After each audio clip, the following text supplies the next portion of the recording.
Alhamdulillahilladzi an'amana bi nikmatil imani wal islam wa nusallimu ala khairil anam sayyidina Muhammadin wa ala alihi wa sahbihi ajmain amma ba'du.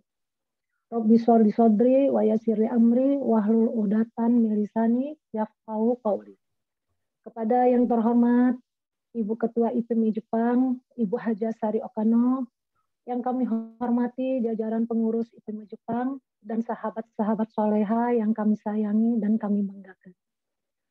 Puja puji kita panjatkan ke Zat Ilahi Rabbi yang telah mengkaruniai iman dan Islam sebagai bekal meraih kebahagiaan yang hakiki. Selawat beserta salam semoga senantiasa tercurah tiada henti kepada segala sumber inspirasi pemimpin kita yang sejati, yaitu baginda Nabi Muhammad SAW, beserta keluarganya, sahabatnya, para tabi'in, dan kita semua selaku umatnya. Amin. Sahabat-sahabat soleha yang dirahmati Allah Subhanahu wa Ta'ala, Islam adalah agama yang paripurna, ajarannya juga sesuai bagi setiap masa dan keadaan. Namun bukan hanya itu, Islam juga telah melahirkan sosok-sosok teladan yang menjadi inspirasi kita dalam berislam. Di antara sosok-sosok itu adalah Sayyidah Khadijah radhiyallahu anha. Beliau adalah istri baginda Nabi Muhammad SAW dan wanita muslimah yang ternama. Seperti apa kehidupan beliau? Bagaimana kiat-kiat menjadi Khadijah masa kini? Maka insya Allah kajian ini adalah jawabannya. Insya Allah akan disampaikan oleh Ustazah Ita Raisyah Fitriani, LC Diploma. Namun sebelum kita mulai acaranya, dan tentu sahabat-sahabat soleha sudah tidak sabar untuk menyimaknya, izinkan terlebih dahulu saya membacakan susunan acara kita pada kali ini. 1. Pembukaan, 2. Pembacaan Al-Quran oleh Ibu Purwati, yaitu surat Al-Muzammil ayat 1 sampai 10, beserta sari tilawah oleh Ibu Susiana. 3. Kata sambutan dari Sekretaris IPMI. 4. Acara inti kajian. 5. Penutup dan doa. 6. Foto bersama. Agar berkah dan menjadi jalan lancarnya acara kita ini, marilah kita buka dengan membaca basmalah bersama-sama. Bismillahirrahmanirrahim. Acara yang kedua yaitu pembacaan ayat suci Al-Quran yang akan dilantunkan oleh Ibu Purwati beserta sari tilawahnya Ibu Susiana. Setelah saya persilahkan kepada Ibu Purwati, saya persilahkan. Oke. Bismillahirrahmanirrahim. Assalamualaikum warahmatullahi wabarakatuh. A'udzu billahi minasyaitonir rajim. Bismillahirrahmanirrahim.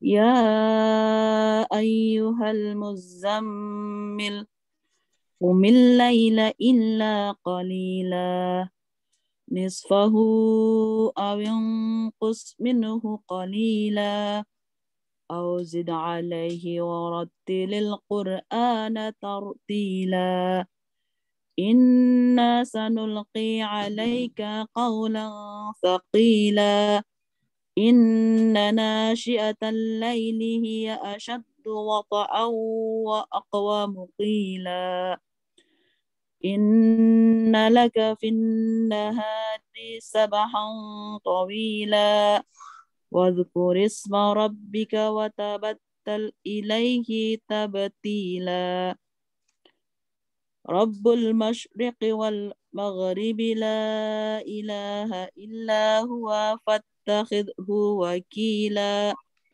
واصبر على ما يقولون واهجرهم هجرا جميلا صدق الله العظيم. Silakan Mbak Susi. Maaf. Aku berlindung dari godaan syaitan yang terkutuk dengan nama Allah yang Maha Pengasih, Maha Penyayang.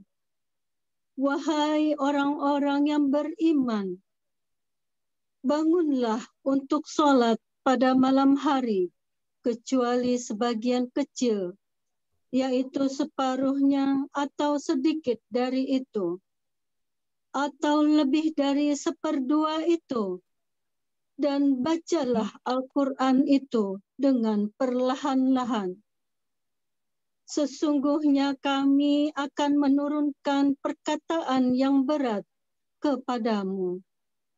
Sungguh, bangun malam itu lebih kuat mengisi jiwa, dan bacaan di waktu itu lebih berkesan. Sesungguhnya pada siang hari, engkau sangat sibuk dengan urusan-urusan yang panjang. Dan sebutlah nama Tuhanmu, dan beribadahlah kepadanya dengan sepenuh hati. Dialah Tuhan timur dan barat. Tidak ada Tuhan selain Dia. Maka jadikanlah Dia sebagai pelindung. Dan bersabarlah Muhammad terhadap apa yang mereka katakan. Dan tinggalkanlah mereka dengan cara yang baik. Sadaqallahul Adzim. Maha benar Allah yang Maha Agung. Assalamualaikum Terima warahmatullahi kasih. Assalamualaikum warahmatullahi wabarakatuh. Terima kasih kepada Ibu Purwati dan Ibu Susiana yang telah membacakan Al-Quran. Semoga menjadi berkah pahala yang berlimpah kepada kita semua, terutama yang membacanya. Amin. Acara selanjutnya yaitu kata sambutan atas nama Sekretaris IPEMI, Ibu Nuning. Kepada Ibu saya persilahkan. Ya, jazakillah khairan, Budako sebagai moderator. Alhamdulillahirabbil alamin, wassalatu wassalamu ala Rasulillah wa ala alihi washabbihi ajmain wa man tabi'ahum bi ihsanin illa yaumiddin, amma ba'du. Segala puji bagi Allah Tuhan semesta alam yang telah memberikan nikmat, karunia dan juga kesehatan sehingga kita dapat berkumpul bersama pada kesempatan kali ini. Sebelumnya saya ucapkan terima kasih kepada Ustazah Ita sebagai tamu undangan narasumber dalam kajian dakwah yang dikoordinasikan oleh Divisi Dakwah IPEMI Jepang. Ya, jadi sungguh merupakan suatu kebahagiaan dan kehormatan bagi kami di sini, khususnya anggota IPEMI Jepang. Terima kasih juga buat semua ketua dan wakil, kepala divisi dan seluruh anggota IPEMI Jepang, beserta para hadirin yang hadir di sini di ruangan Zoom ini. Saya ucapkan selamat datang. Mohon maaf, saya mewakili dari Ketua IPEMI Jepang, yaitu Ibu Sari Okano yang kurang sehat habis booster ketiga ya. Oke, saya nggak berbicara banyak ya. Semoga dengan pemaparan dari pemateri ini, Ustazah Ita yang tentunya merupakan pakar ya dari temanya ini, sungguh sangat menarik. Bagaimana menjadi Khadijah di abad kini. Jadi mari kita terpacu ya untuk bagaimana menjadi seorang Khadijah ya. Semoga bermanfaat dan selamat menyimak. Terima kasih. Wassalamualaikum warahmatullahi wabarakatuh. Waalaikumsalam warahmatullahi wabarakatuh. Terima kasih kepada Ibu Nuning yang telah menyampaikan kata sambutannya. Sahabat-sahabat soleha, tibalah kita pada acara yang telah kita tunggu, yaitu kajian. Namun sebelumnya, izinkan saya membacakan terlebih dahulu CV daripada beliau. Ustazah Ita Raisyah Fitriani, ILSI Diploma, lahir di Kebumen 3 Maret 1995, status menikah, asalnya Kebumen, Jawa Tengah, domisili Gamalia, Kairo, Mesir. Karya-karya beliau, buku Simpul Senyum Tanah Piramid telah terjual ke 5 negara. Akademi Histori, Pondok Pesantren Al-Islam Kebumen, MTS N1 Kebumen 2007 sampai 2010. Man Ihsan Cendikia Serpong 2010 sampai 2013. Psikologi Universitas Pajajaran 2013 sampai 2014. Pusat Bahasa Arab Syekh Said Zaid Kairo 2014 sampai 15. S1 Universitas Al-Azhar Kairo. S2 Universitas Al-Azhar Kairo. Sahabat-sahabat soleha, mari kita simak materi yang akan disampaikan oleh Ustazah Ita. Pada beliau waktu dan tempat kami persilahkan.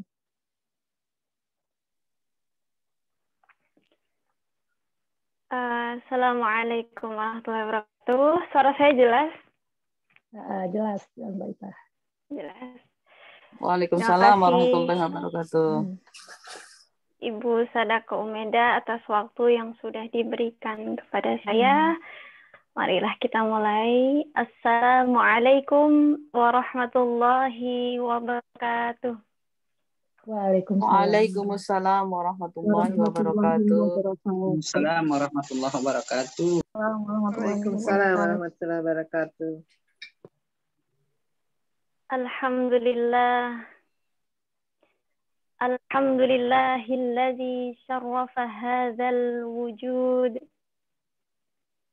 bi ba'sati akrami nabiyyin wa a'azzi maulud sayyidina wa maulana wa habibina Muhammad al-muqaddasil mahmud. Wassalatu wassalamu ala sayyidis sadat kamil syama'ili wa sifat zinnuril amimi wal qadaril azim wa ala alihi wa sahabatihi wa azwajihi wa zurriyatihi wa tabi'ihi ila yaumil qiyamah. Amma ba'd. Yang terhormat Ibu Sari Okano selaku Ketua Ikatan Pengusaha Muslimah Indonesia Jepang, juga Ibu Nuning selaku Sekretaris yang pada kesempatan kali ini mewakili Ibu Sari tadi dalam sambutannya, juga seluruh jajaran pengurus IPMI Jepang yang berbahagia. Yang saya hormati Ibu Sadako Umeda, selaku moderator yang insya Allah akan membersamai majelis kita pada malam hari ini.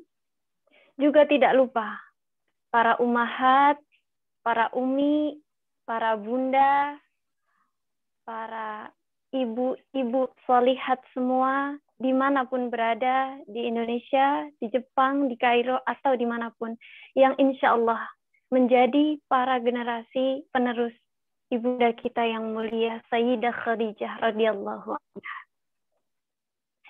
Umat, alhamdulillah, pada malam hari ini, kita diberi kesempatan oleh Allah, kita masih diberi nikmat hidup, kita masih diberi kesempatan untuk menambah bekal sebanyak-banyaknya untuk akhirat kita nanti. Kita masih diberi nikmat sehat, walaupun kita semua sama-sama tahu, kita sedang diuji dengan pandemi di mana-mana, di Indonesia, di Jepang juga yang kabarnya sedang meningkat juga, di Indonesia juga, di Mesir juga. Semoga kita kuat melalui ini, semoga kita sabar melalui ini, kita ridho melalui ini, dan kita berikhtiar untuk menjaga kesehatan kita sebaik mungkin dalam rangka ikhtiar kepada Allah. Alhamdulillah, kalau kata pujangga, walaupun benua membentang memisahkan kita, yang di Jepang di Asia, saya di Afrika, Afrika mepet-mepet Eropa, walaupun zona waktu membedakan kita, di Jepang di sana sudah malam, ibu-ibu semua sudah melakukan aktivitas sehari, sudah melaksanakan aktivitas domestik di rumah, sudah bekerja. Sekarang tinggal majelis sebentar, setelah itu menikmati istirahat. Yang di Indonesia juga sudah asar, sudah maghrib. Setelah ini mungkin makan malam, di situ istirahat. Saya di sini masih menikmati siang, tengah hari di sini. Walaupun musim dingin juga, tapi saya baru menikmati zuhur, belum asar, belum maghrib, ya seperti itu. Kita berbeda waktu, kita berbeda benua, kita dipisahkan oleh hamparan laut yang luas, tapi Allah mempertemukan kita. Allah mempertemukan kita dalam ikatan iman, dalam ikatan Islam, dalam ukhuwah Islamiyah, dalam ukhuwah imaniyah. Bunda-bunda salihat yang dimuliakan Allah, nggak tanggung-tanggung loh Allah mempertemukan kita. Walaupun kalau cara nalarnya kita hanya bertemu secara online ya. Tapi secara syariat, Allah mempertemukan kita dalam sebuah majelis yang agung.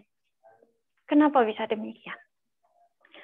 Kalau saya tanya, kenapa dulu para sahabat sangat bersemangat untuk duduk melingkar bersama Rasulullah SAW untuk mendengar hadis dari Nabi, untuk mendengar turunnya wahyu dari Nabi, untuk mendengar penjelasan syariat dari Nabi. Kenapa begitu bersemangat? Atau para tabi'in setelah generasi sahabat ya. Kenapa para tabi'in begitu bersemangat mengejar para sahabat? Sahabat yang notabene mereka bertemu dengan Nabi secara langsung, para tabi'in tidak bertemu, tapi mereka mengejar para sahabat ingin bertalaki ilmu. Ingin bertalaki, ingin menerima hadis, ingin belajar Al-Quran, ingin belajar syariat. Mereka sangat bersemangat. Kenapa bisa seperti itu? Atau para ulama kita, para pendahulu kita. Mungkin kalau zaman dulu belum ada pesawat kayak sekarang. Sekarang dari Jepang ke Indonesia 1 jam 2 jam sampai. Saya dari Mesir walaupun jauh 9 jam 13 jam sampai Indonesia. Kalau dulu kenapa mereka Imam Syafi'i rela melakukan perjalanan antar negara berhari-hari, berminggu-minggu, bahkan berbulan-bulan. Melewati musim dingin, melewati musim panas, melewati gurun, melewati hutan, yang mana keselamatan tidak ada yang menjamin selain Allah. Tapi mereka pantang menyerah. Demi satu hadis mereka rela perjalanan sebulan-bulan. Atau yang terdekat sekarang lah. Yang dekat dengan saya sekarang yang ada di hadapan saya. Para ummahat shalihat yang sudah melaksanakan aktivitas satu hari, sudah mengerjakan pekerjaan domestik yang saya tahu pasti tidak mudah, memasak, membereskan rumah, mengurus anak-anak, bahkan sampai sekarang mungkin nyambi sama anak-anak di samping kanan kiri, juga aktivitas kerja, karir di luar. Tapi masih meluangkan waktu, masih meluangkan tenaga, masih meluangkan pikiran untuk duduk selama 1 jam atau 1,5 jam ke depan di majelis ini. Kenapa demikian? Maka jawabannya tidak lain karena kemuliaan ilmu dan karena kewajiban yang Allah emban kepada kita untuk terus menuntut ilmu. Itu yang dari dulu sejak para sahabat sampai generasi sekarang. Saya, teman-teman saya, atau yang lain bersemangat untuk terus mengejar ilmu walaupun harus meninggalkan keluarga, harus meninggalkan kampung halaman, harus meninggalkan makanan-makanan enak di Indonesia demi duduk di majelis ilmu bersama para guru, para masyaikh, atau sekarang cara online kita bersama. Ummahat yang dirahmati Allah, Allah Subhanahu wa Ta'ala berfirman dalam Al-Quran surah Ali Imran ayat 18. A'udzu billahi minasy syaithanir rajim. Bismillahirrahmanirrahim. Syahidallahu annahu la ilaha illahu wal malaikatu wa ulul ilmi qa'iman bil qist. Maksudnya apa? Allah Subhanahu wa Ta'ala dalam ayat ini yang pertama menyebutkan asma beliau, asma Allah dalam kesaksian yang agung, yaitu dalam kesaksian bahwa la ilaha illahu, tidak ada Tuhan selain Allah. Itu yang Allah sebut pertama kali. Selanjutnya yang kedua, wal malaikatu. Dalam ayat ini Allah yang kedua menyebutkan malaikat. Kenapa malaikat? Malaikat adalah makhluk Allah yang mulia. Kerjanya apa? Taat kepada Allah. Sejak mereka diciptakan sampai nanti pada hari kiamat, mereka beribadah kepada Allah. Kalau mereka diperintahkan oleh Allah bersujud sejak mereka diciptakan sampai nanti kiamat, mereka akan terus bersujud. Mereka adalah makhluk yang tidak pernah membantah kepada Allah. Itu malaikat. Lalu yang ketiga apa? Yang ketiga Allah menyebut wa ulul ilmi qa'iman bil qist. Siapa wa ulul ilmi? Yaitu orang-orang yang memiliki ilmu. Allah menyebut yang pertama asma Allah sendiri dalam kesaksian, yang kedua para malaikat yang mulia, yang ketiga wa ulul ilmi. Kenapa redaksinya tidak wal malaikatu wal mu'minun misalnya? Malaikat dan orang-orang mukmin. Kenapa tidak wal mu'minun? Tidak lain karena Allah saking mengagungkannya orang yang memiliki ilmu disejajarkan dengan derajatnya setelah malaikat. Setelah itu bukan wa ulul ilmi. Kalau Al-Quran sudah menyebutkan seperti itu, sudah nggak bisa dilawan lagi lah ibaratnya. Kalau Al-Quran sudah menyebutkan kemuliaan orang yang memiliki ilmu, sudah nggak bisa dilawan lagi. Itu adalah tanda kemuliaan yang diberikan oleh Allah untuk orang yang ahli ilmu. Itu dalam Al-Quran. Atau yang kita sudah nggak asing lagi, mungkin para ummahat juga sudah tidak asing, dalam Quran surah Al-Mujadalah ya. Yarfa'illahu allazina amanu minkum wallazina utul ilma darajat. Allah akan mengangkat derajat beberapa orang dari orang mukmin di antara kita, di antara kalian dalam ayatnya, juga orang-orang yang memiliki ilmu beberapa derajat. Al-Mujadalah ayat Apa berapa, maksud Ustazah? ayat ini? Al-Mujadalah ayat 13 atau 12 kalau nggak salah. Ibu. Ayat 13. Ya, 13 insyaallah. 11, 12, 13 antara itulah. Nah, dalam Quran surah Al-Mujadalah itu, Ibnu Abbas radhiyallahu anhu menjelaskan bahwa nanti di hari kiamat Allah akan mengangkat derajat orang-orang yang memiliki ilmu sebanyak 700 derajat di antara hamba-hamba Allah yang lain, di antara orang-orang mukmin yang lain. 700 derajat lebih tinggi dari orang-orang mukmin yang lain.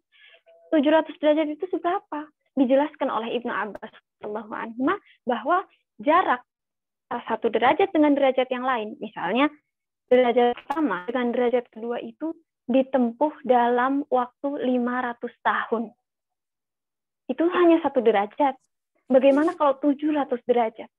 Kalau dikalikan 7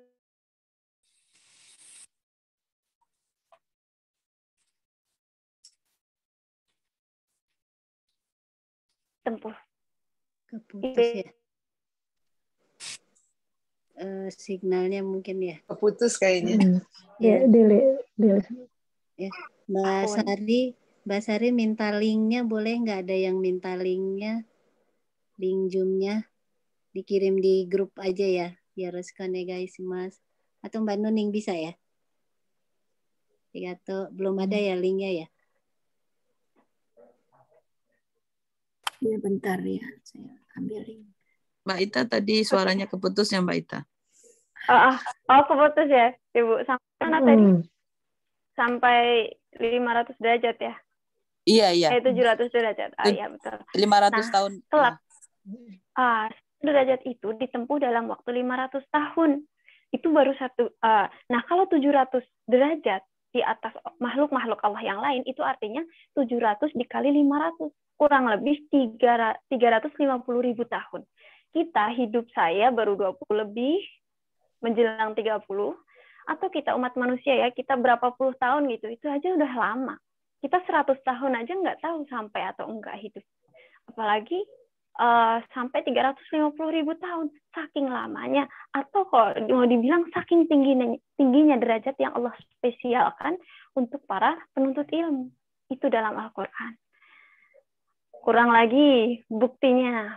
Dalam hadis dikisahkan, pernah ya dulu dalam hadis dikisahkan bahwa Rasulullah Shallallahu Alaihi Wasallam suatu ketika berdiri di pintu masjid. Rasulullah bertemu dengan setan di pintu masjid. Rasulullah bertanya, setan, kalau bahasa kitanya ya, setan, ngapain kamu di sini? Kata Rasulullah SAW. Setan itu menjawab, wahai baginda Nabi, aku mau menggoda orang yang sedang sholat itu. Di dalam masjid ada orang lagi sholat. Tapi aku terhalangi dengan orang yang lagi tidur ini. Tuh, kata setan. Terus Rasulullah bertanya lagi, loh, kamu mau menggoda orang yang lagi sholat, tapi kamu terhalang dengan orang yang lagi tidur. Padahal orang yang lagi tidur nggak berdaya apa-apa. Kenapa kayak gitu? Kata Rasulullah SAW bertanya kepada setan. Setan menjawab, karena orang yang sedang ibadah itu, orang yang lagi sholat itu, dia sholat dalam kebodohan. Dia beribadah dalam kebodohan. Sedangkan orang yang sedang tidur ini, dia tidur dalam keadaan berilmu. Gitu. Itu saking mulianya dan saking spesialnya Allah menempatkan orang yang memiliki ilmu. Sampai setan tidurnya orang yang berilmu aja, setan takut. Gitu ibaratnya. Bahkan dikatakan, kalau ibadahnya, satu malam ibadahnya orang yang dengan ilmu itu lebih baik dari 1000 malam ketika kita ibadah tanpa ilmu. Itu yang membedakan. Maka dari itu ummahat-ummahat sholihat, ibu, teteh semua dimanapun berada, marilah sejenak kita sama-sama meniatkan sekarang 30 menit, 45 menit atau 1 jam ke depan kita niat untuk menuntut ilmu sebentar. Semoga Allah jadikan kita menjadi golongan ahlul ilmu, atau minimal kita termasuk orang yang mencintai ilmu, atau minimal kita mencintai ahli ilmu. Marilah kita sejenak. Insya Allah kita hari ini akan membahas tentang salah satu teladan kita, salah satu teladan yang mulia kita, yaitu Ummuna Khadijah radhiyallahu anha. Ummahat sholihat yang dimuliakan oleh Allah, rasanya nggak pantas ya kalau kita mau berbicara tentang seseorang atau kita mau bilang kita ngefans dengan seseorang tapi kita nggak kenal. Misalnya saya bilang ada pesepak bola, saya nggak tahu sih sebenarnya, saya juga nggak begitu suka sepak bola. Ada pesepak bola Mesir namanya Mo Salah kan, yang terkenal katanya karena kesolehannya. Misal saya bilang, aku ngefans banget loh sama Mo Salah. Terus teman saya tanya, siapa dia? Nggak tahu namanya aja. Katanya. Loh, katanya ngefans gitu. Nah, pasti teman saya meragukan, kamu ngefans apa enggak sebenarnya? Masa nama aja nggak tahu? Dia orang mana aja nggak tahu? Gitu. Makanya sebelum kita membicarakan lebih jauh tentang ummina kita, marilah kita mengenal tentang Ibunda Khadijah radhiyallahu anha. Kalau sekarang kita ngefans sama orang, sama artis, atau adik-adik kita ngefans sama artis-artis itu, bahkan mungkin sapu tangannya artis saja tahu harganya berapa, belinya di mana, atau sekarang artisnya lagi update, lagi pergi mana, tahu gitu, sampai sedetail itu namanya itu ngefans gitu. Nah, kita akan berusaha ngefans kepada teladan yang mulia, kekasih yang utama, kekasih tercinta baginda Nabi yang sangat baginda Nabi cintai sejak beliau masih hidup bahkan sampai beliau wafat dan sampai akhir hayat baginda Nabi terus mengingat ummina kita. Beliau adalah Sayyidah Khadijah binti Khuwailid binti Asad binti Abdul Uzza al-Quraisyiyah. Itu nama beliau dengan bin-binnya. Atau sering disebut Ummuna Khadijah atau Ibunda Khadijah atau Ummul Mukminin Khadijah. Ayah beliau bernama Khuwailid, seorang bangsawan Quraisy, seorang laki-laki yang cerdas, seorang laki-laki yang terhormat, seorang laki-laki yang berakhlak baik. Ibu beliau, Ibu Sayyidah Khadijah bernama Fatimah binti Zaidah. Itu beliau. Nah, karunia Allah kepada Sayyidah Khadijah. Sayyidah Khadijah ini tumbuh dalam lingkungan yang baik, dalam keluarga yang baik. Background dari keluarga beliau adalah pedagang. Karena memang dulu mata pencaharian orang-orang Mekah zaman dulu memang banyaknya sebagai pedagang, karena saat itu Mekah tempatnya strategis. Jadi memang kebanyakan menjadi pedagang termasuk keluarga Sayyidah Khadijah. Sayyidah Khadijah lahir dari keluarga terhormat, dalam rumah yang terhormat, rumah yang terjaga. Itulah salah satu bentuk penjagaan dari Allah Subhanahu wa Ta'ala.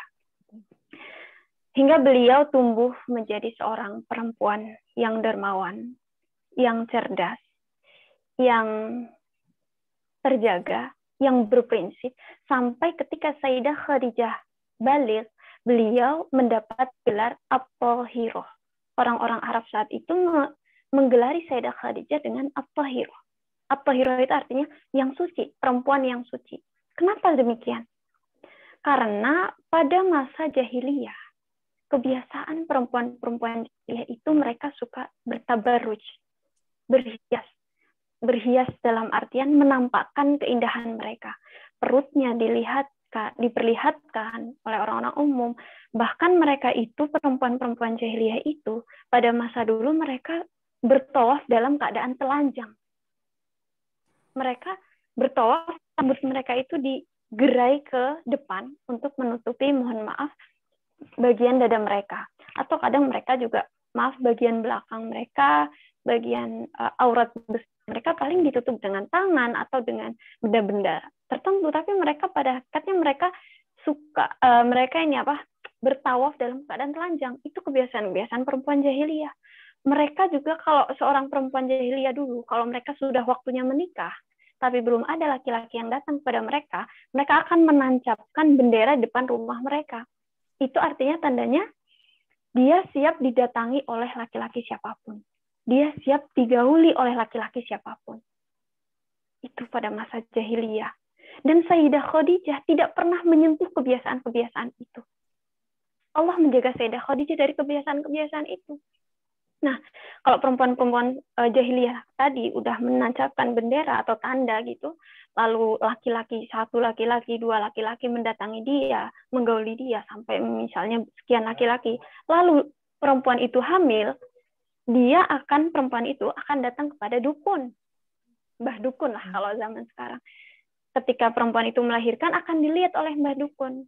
Lalu dipanggil seluruh laki-laki yang pernah menggauli perempuan itu. Sama mbah dukun akan dilihat, bayi ini mirip sama yang mana. Kalau misalnya mbah dukun bilang mirip dengan A misalnya. Ya udah laki-laki itu harus menikahi perempuan ini. Itu karena dianggap itu ayah dari bayi itu. Itu cara pernikahan pada masa itu. Dan Sayyidah Khadijah sama sekali tidak pernah menyentuh itu. Keluarga Sayyidah Khadijah adalah keluarga yang taat. Itulah kenapa Sayyidah Khadijah digelari At-Tahirah, perempuan yang suci. Tidak hanya masyhur di Mekah, tapi di penjuru Arab, di Madinah. Beliau dikenal dengan sebagai perempuan yang suci. Itu sampai beliau balik. Jadi beliau digelar At-Tahirah itu bukan setelah beliau bertemu dengan Nabi, tapi sejak beliau masih muda, sejak beliau masih gadis, beliau sudah digelar At-Tahirah.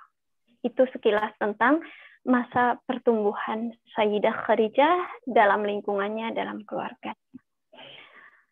Hingga beliau ketika perempuan-perempuan jahiliyah saat itu dengan hiruk pikuknya, Sayyidah Khadijah malah sibuk untuk berkarya, sibuk untuk mengisi diri. Beliau memang lahir dari keluarga bangsawan, dari keluarga kaya, tapi beliau tidak ongkang-ongkang kalau bahasa Jawanya ya. Ongkang-ongkang itu apa ya? Berleha-leha menikmati kekayaan yang ada dari keluarganya. Beliau tidak seperti itu. Jadi beliau memang keluarga kaya, tapi kekayaan yang dimiliki oleh Sayyidah Khadijah itu bukan harta warisan dari ayahnya. Beliau memang dapat modal sekian, tapi kekayaan, bahkan ada riwayat yang mengatakan bahwa 2/3 kekayaan orang Arab itu dimiliki oleh Sayyidah Khadijah. Saking kayanya. Itu bukan dari warisan, itu adalah hasil dari ketekunan beliau berdagang. Ketekunan beliau berniaga. Itu artinya ketika muda beliau sibuk mengisi diri, sibuk berkarya, sibuk berdagang. Dan salah satu istimewanya, karena memang dari keluarganya juga memang keluarga yang dermawan, beliau ketika kaya pun, ketika beliau mendapatkan harta yang banyak, beliau akan bersedekah, beliau akan bersedekah. Tapi Allah tetap mempercayakan kekayaan yang banyak kepada Sayyidah Khadijah radhiyallahu anha. Gitu ummahat shalihat. Lalu gimana kisah beliau sampai bertemu dengan baginda Nabi Shallallahu Alaihi Wasallam? gitu ya. Jadi pada saat itu kan Rasulullah SAW memang sejak muda sudah dikenal sebagai Al-Amin, orang yang dipercaya. Nah, kabar-kabar itu kan biasalah, nggak cuma zaman sekarang ada kabar-kabar, ada loh dia tuh baik gitu ya, gosip kalau zaman sekarang, ibu-ibu zaman sekarang ya. Tapi zaman dulu itu karena kebaikan. Ya, keponya itu mungkin sejak zaman dulu. Nah, kalau zaman dulu juga sudah ada seperti itu, tapi kabar-kabar baik tentang Nabi Muhammad SAW yang saat itu belum menjadi nabi. Nah, bagi Nabi banyak menjadi buah bibir pada masyarakat Arab saat itu. Ada laki-laki yang tampan, berakhlak baik, jujur, dan bahkan digelari sebagai Al-Amin. Nah, kabar itu sampai kepada Sayyidah Khadijah. Sayyidah Khadijah ini perempuan yang cerdas. Beliau ketika mendengar sosok seperti itu, dan Rasulullah pada saat itu memang profesinya berdagang juga. Sayyidah Khadijah perempuan yang cerdas. Kalau zaman sekarang kita lagi berbisnis ya, kan ada sistem-sistem recruitment, ada pendaftaran, open recruitment misalnya, buka pendaftaran, siapa mau berniaga dengan saya, menjadi karyawan saya, wawancara. Nah, tapi ada juga orang-orang yang misalnya dia terkenal, karirnya, prestasinya bagus, maka biasanya akan diambil oleh perusahaan kalau zaman sekarang ya. Nah, pada masa itu juga Sayyidah Khadijah mendengar kabar tentang seorang laki-laki yang dapat dipercaya. Nah, Sayyidah Khadijah penasaran. Maka Sayyidah Khadijah itu mengirim surat kepada Nabi Muhammad. Tapi saat itu belum menjadi nabi ya. Mengirim surat yang isinya, saya mendengar kabar tentang kebaikanmu, tentang baiknya akhlakmu, bahwa engkau adalah seorang yang dapat dipercaya. Saya menawarkan kerjasama ibaratnya. Saya memiliki modal, saya menawarkan kerjasama untuk berdagang. Gitu. Akhirnya Rasulullah SAW mendatangi Sayyidah Khadijah, ada wawancara lah zaman dulu. Sayyidah Khadijah melihat, karena Sayyidah Khadijah seorang yang cerdas, beliau paham lah, oh ini memang seorang laki-laki yang dipercaya. Nah, maka saat itu Sayyidah Khadijah bahkan karena saking percayanya sama Rasulullah SAW, setelah ada pertemuan wawancara itu kan bisa dibaca lah bagaimana karakter orang ini gitu. Bahkan Sayyidah Khadijah mengatakan kepada Nabi Muhammad SAW bahwa aku akan membayarmu lebih besar dari gaji yang pernah aku berikan kepada karyawan-karyawanku. Kalau dulu Sayyidah Khadijah itu punya standar gaji minimal dan gaji maksimal. Kalau sekarang juga kan ada standar gaji minimal berapa, kalau misalnya kerjanya bagus dilebihkan gitu. Kalau dulu minimal 1 onta muda, maksimal 2 onta muda gitu. Nah, Sayyidah Khadijah sampai menjanjikan kepada Nabi Muhammad karena saking percayanya akan dilipat gandakan 2 kali lipat. Berarti Nabi Muhammad berhak mendapatkan 2 onta muda atau 4 onta muda. Gitu. Akhirnya Sayyidah Khadijah memberikan hartanya, mengamanahkan hartanya kepada Nabi Muhammad. Nah, Sayyidah Khadijah membersamakan, beliau punya pembantu namanya Maisarah. Maisarah ini laki-laki ya. Nah, beliau amanahkan kepada Maisarah, kamu melakukan perjalanan ya bersama laki-laki ini, bersama Muhammad menuju Syam gitu. Untuk berjual beli di sana. Jadi Sayyidah Khadijah udah ekspor impor loh, padahal beliau perempuan gitu. Udah ekspor impor kalau zaman sekarang, udah kebayangkan bagaimana cerdasnya, bagaimana tangkasnya gitu ya. Akhirnya Nabi Muhammad SAW melakukan perjalanan ke Syam bersama Maisarah, pembantu Sayyidah Khadijah. Di sana sebagaimana berdagang lah di Syam, Nabi Muhammad bersama Maisarah. Nah, setelah itu sampai akhirnya Nabi Muhammad bersama Maisarah balik lagi ke hadapan Sayyidah Khadijah. Sayyidah Khadijah kaget. Loh, kok bisa? Ini keuntungannya sampai sebanyak ini. Ini keuntungan yang belum pernah didapat oleh karyawan-karyawan Sayyidah Khadijah yang lain. Sampai berkali-kali lipat. Ibaratnya modalnya berapa, tapi keuntungannya bisa berkali-kali lipat. Gitu. Sejak saat itu bertambahlah penghormatan Sayyidah Khadijah. Sayyidah Khadijah udah merasa bahwa oh ini bukan laki-laki biasa gitu. Akhirnya Sayyidah Khadijah memanggil pembantunya tadi yang membersamai Nabi Muhammad SAW. Habis itu Sayyidah Khadijah mewawancarai, penasaran lah, Maisarah, ini gimana coba ceritanya? Kamu melakukan perjalanan dengan Nabi Muhammad ini bagaimana? Ada saja, kenapa bisa untungnya sebanyak ini? Kamu menemui apa aja gitu? Akhirnya Maisarah cerita bahwa Sayyidah Khadijah sungguh, kata Maisarah, aku belum pernah menemukan laki-laki seperti ini. Aku juga belum pernah membersamai proses perdagangan yang seperti ini. Bahwa Nabi Muhammad SAW ketika di Syam, beliau sangat jujur. Beliau tidak pernah menipu, beliau tidak pernah menyembunyikan aib ketika berdagang, bahkan beliau tidak pernah berantem lah ibaratnya, tidak pernah berantem dengan para pembeli dalam proses jual belinya itu, karena saking mulianya. Bahkan ketika bermuamalah beliau sangat mulia. Maisarah menggebu-gebu tuh saking kagumnya cerita kepada Sayyidah Khadijah. Kata Maisarah, benar-benar cara bermuamalah sangat indah, kata Maisarah. Nah, karena saking indahnya akhlak beliau dengan orang-orang itu percaya. Jadinya dagangan Rasulullah SAW laris sampai mendapatkan keuntungan sebanyak ini, kata Maisarah kepada Sayyidah. Terus ada lagi Sayyidah Khadijah, banyak juga hal-hal yang aneh yang belum pernah aku temui sebelumnya. Salah satunya adalah Nabi Muhammad ini, saat belum menjadi Nabi, Muhammad ini kalau lagi terik panas, masa awan itu ada di atas beliau, ada di atas Nabi Muhammad ini, kata Maisarah. Jadi Muhammad ini nggak pernah kepanasan, beliau selalu dinaungi oleh awan, kata Maisarah. Sayyidah Khadijah semakin kagum dan penasaran gitu. Nah, akhirnya Sayyidah Khadijah cerita pergi kepada sepupunya, Waraqah ibn Nawfal. Ini sepupu Khadijah yang beliau seorang ahli nujum juga, beliau ahli Taurat, beliau faham kitab Taurat, kitab Injil, cerita kepada Waraqah binti Nawfal. Sayyidah Khadijah cerita, wahai sepupuku, ya ibni ammi berarti anak dari paman saya atau sepupu kalau bahasa kita sekarang. Ini cerita ada seorang laki-laki yang seperti ini dijelaskan. Kata Waraqah binti Nawfal, lelaki ini mirip ciri-cirinya dengan yang ada di Taurat dan Injil, yang mana ini akan menjadi nabi yang ditunggu-tunggu, akan menjadi nabi selanjutnya. Benarkah demikian, kata Khadijah kepada Waraqah ibn Nawfal? Ya, yang di Injil disebutkan seperti ini, gitu. Akhirnya semakin kagumlah Sayyidah Khadijah kepada Nabi Muhammad SAW. Nah, sebelum ini Sayyidah Khadijah juga pernah bermimpi. Beliau pernah bermimpi. Jadi suatu ketika beliau lagi tidur, tiba-tiba ada cahaya di langit masuk ke rumah beliau. Setelah itu cahaya itu berpendar, semakin terang, menerangi seluruh sudut rumah beliau.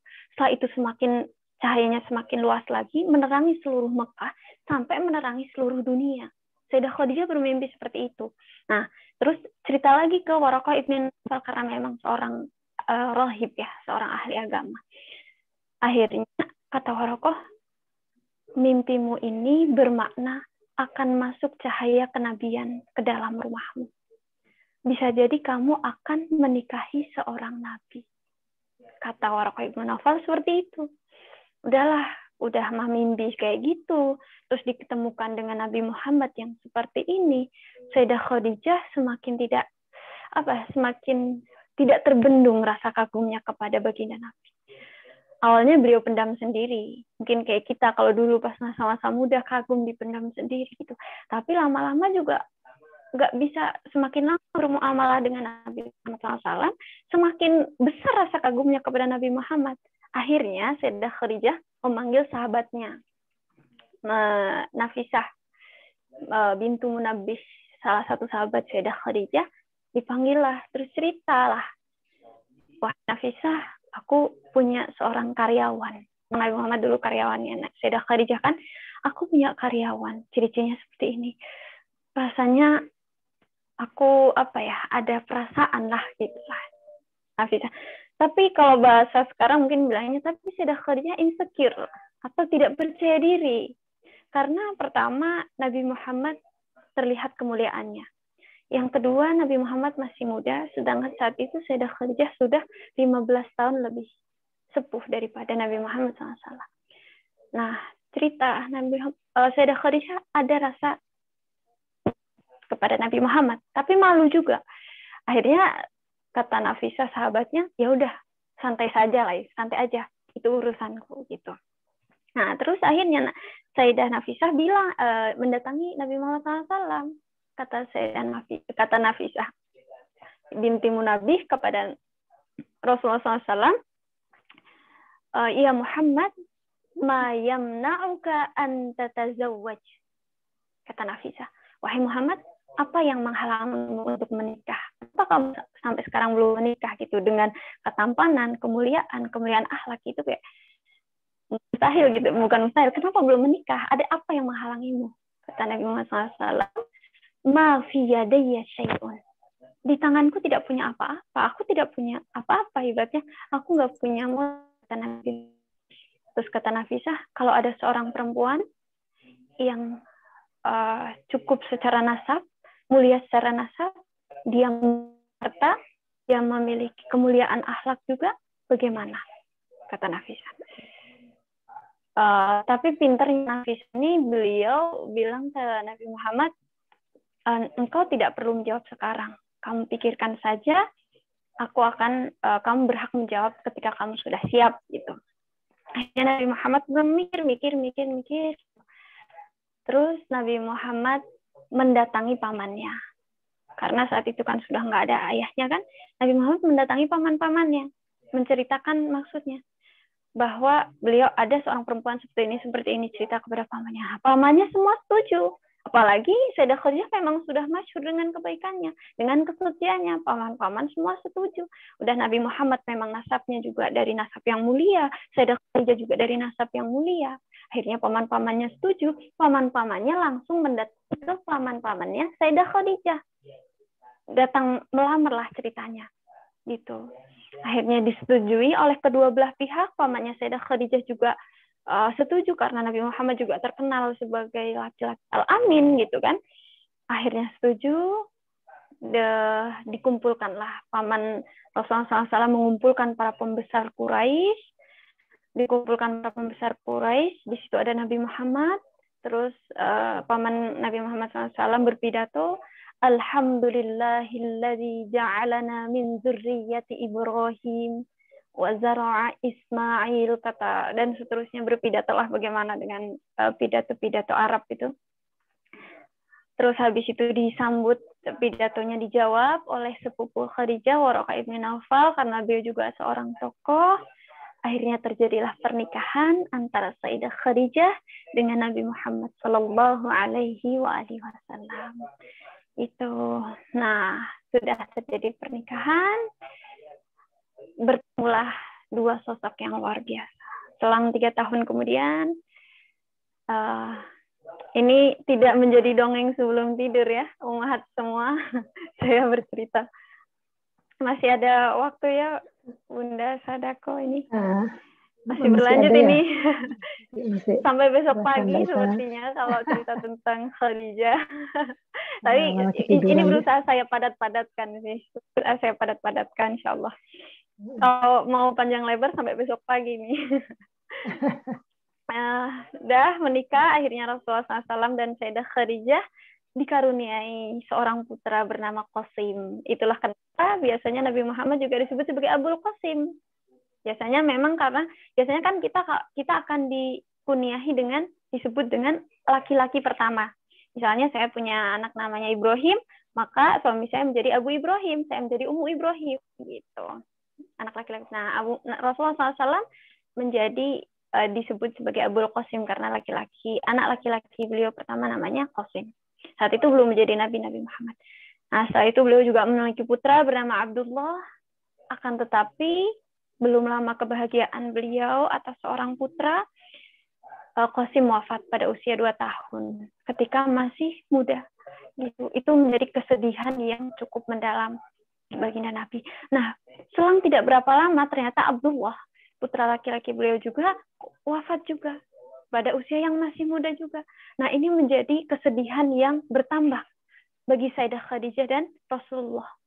Apalagi itu dua putra beliau ini yang menjadi harapan. Kalau dalam orang Arab dulu kan, kalau punya anak laki-laki itu sebuah kehormatan, gitu. Sebuah kehormatan. ketika siapa Qasim yang menjadi harapan wafat, Abdullah yang menjadi harapan wafat, tapi Sayyidah Khadijah dan Rasulullah tetap tetap berharap kepada Allah. Akhirnya dianugerahi seorang putri bernama Zainab, terus punya putri Ruqayyah, punya putri Ummu Kulsum, sampai yang terakhir, putri terakhir Sayyidah Fatimah Az-Zahra radhiyallahu anha.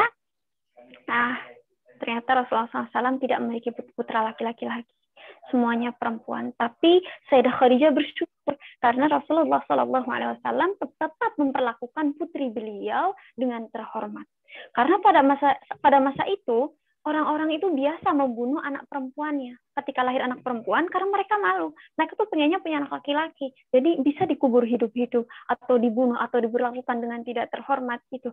Itu pada masa jahiliyah seperti itu, tapi Rasulullah tetap memuliakan itu. Nah, bahkan sampai Rasulullah itu diejek bahwa Rasulullah itu abtar. Abtar itu kalau dalam bahasa Arab itu artinya terputus. Jadi bisa bermakna terputus nasab, karena kan kalau kita laki-laki, nanti anak laki-laki kita punya anak, kan binnya kepada ayahnya kan, pada anak kita, terus kepada Nabi Muhammad, gitu. Artinya tidak akan terputus nasabnya ketika punya anak laki-laki. Jangan kalau punya anak perempuan, kalau punya anak kan nasab dari cucu kita akan ikut kepada ayahnya. Makanya Rasulullah tuh sampai diejek sebagai abtar. Abtar itu artinya terputus. Atau bisa juga terputus dalam artian terputus kebaikannya. Seperti yang saya bilang, karena pada masa itu punya anak laki-laki adalah kehormatan. Jadi ketika nggak punya anak laki-laki itu dianggap terputus kebaikannya, terputus kehormatannya, gitu. Nah, setelah itu tapi tidak lama makanya nanti turun ayat Al-Kautsar, Allah Subhanahu Wa Taala menghibur baginda Nabi, Inna a'tainakal kautsar. Aku telah menganugerahkan kepadamu kebaikan yang banyak. Inna a'tainakal kautsar. Fasholli rabbika wanhar, inna syani'aka huwal abtar. Orang yang mengejekmu itulah yang abtar. Dialah yang terputus, kata Allah. Maksudnya apa? Nah, nanti kita diketahui bahwa di ujungnya orang yang mengejek Nabi Muhammad abtar atau terputus, dialah yang terputus. Karena sampai dia meninggal, dia tidak beriman kepada Allah. Dia terputus dari kebaikan yang hakiki, yaitu hidayah iman kepada Allah. Dia yang inna syani'aka huwal abtar. Orang yang mengejekmu itu yang ujungnya nanti terputus, gitu. Ya udah, akhirnya Rasulullah SAW hidup bersama Sayyidah Khadijah. Pada masa Rasulullah SAW menjelang usia 40 tahun, beliau dianugerahi oleh Allah keinginan untuk berkhulwat. Hubbiba ilaihi al-khala. Beliau punya keinginan yang kuat untuk berkhulwat, untuk menyendiri. Itu akhirnya Rasulullah SAW pergi ke Gua Hiro. Karena saat itu sudah semakin carut-marut pada kaum jahiliyah, kaum Mekah. Sudah semakin carut-marut. Mereka ada yang menikah dengan ayahnya sendiri, mereka membuat berhala, mereka menjual berhala, disembah berhala, kayak gitu. Mereka durhaka kepada orang tua, udah semakin nggak bener lah ibaratnya, udah semakin campur aduk. Rasulullah sangat pusing melihat itu. Rasulullah akhirnya berkhulwat di Gua Hiro. Di sana Rasulullah menenangkan diri, beribadah kepada Allah. Nah, itu spesialnya Khadijah ya. Ketika Rasulullah ada keinginan ditanamkan oleh Allah untuk berkhulwat, Rasulullah izin kepada Khadijah untuk berkhulwat. Kalau sekarang mungkin suami kita misalnya, pada masa-masa sekarang, suami kita tiba-tiba izin untuk mau iktikaf selama 1 bulan misalnya. Kita gimana coba? Mah, saya mau iktikaf ya selama 1 bulan, nggak kerja, nggak apa. Kalau kita ya, aduh gimana nanti makan gimana, kalau kita akan kayak gitu ya. Tapi spesialnya Khadijah, ketika Nabi Muhammad izin untuk berkhulwat, Sayyidah Khadijah malah menyiapkan semua perbekalan Nabi Muhammad SAW. Baik, wahai suamiku, silahkan engkau berkhulwat, ini saya siapkan perbekalannya, apapun yang kamu butuhkan, kalau bekalmu habis, turunlah ke sini, saya akan menyiapkan itu. Sayyidah Khadijah mempersiapkan itu semuanya. Nah, sampai Rasulullah itu menjelang umur 40 tahun, hampir setiap tahun beliau berkhulwat di Gua Hiro, sampai suatu ketika Rasulullah SAW sedang berkhulwat, beliau didatangi oleh suatu makhluk yang tiba-tiba mendatangi beliau dalam rupa yang asli, seorang yang belum pernah Rasulullah lihat sebelumnya, tiba-tiba mengatakan kepada Rasulullah, Iqra. Nah, Rasulullah bingung. Ma ana biqari'in, kata Rasulullah SAW. aku tidak bisa membaca gitu.